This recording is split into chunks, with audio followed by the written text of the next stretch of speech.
তো কেমন আছেন সবাই?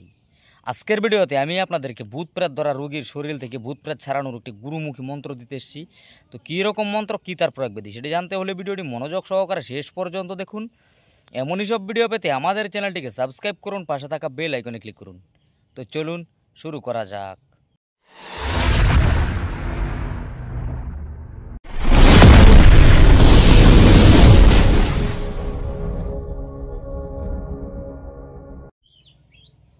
ভূত প্রেত ধরা রোগী যদি আপনি ঝাড়তে যান, সমস্ত প্রকার মন্ত্র যদি আপনার ফেল হয়ে যায়, এই মন্ত্র ফেল হবে না।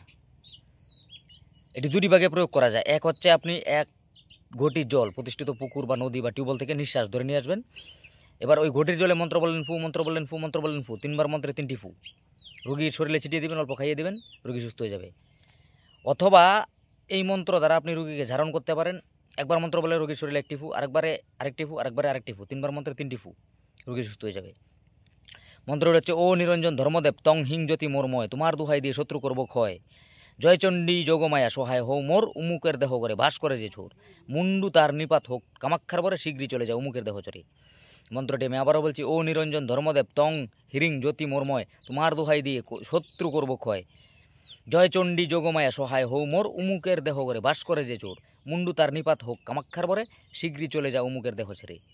এবার এই উমুকের জায়গায় আপনি এই রোগীর নামটি বলবেন, যে জায়গায় উমুক বলা হচ্ছে মন্ত্রে।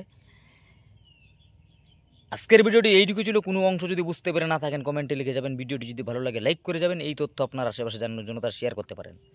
আমার সঙ্গে যোগাযোগ করতে হলে ডিসপ্লেতে দেওয়া নাম্বারে হোয়াটসঅ্যাপ করতে পারেন। দেখা হচ্ছে আগামী পর্বে, ততক্ষণ পর্যন্ত ভালো থাকবেন।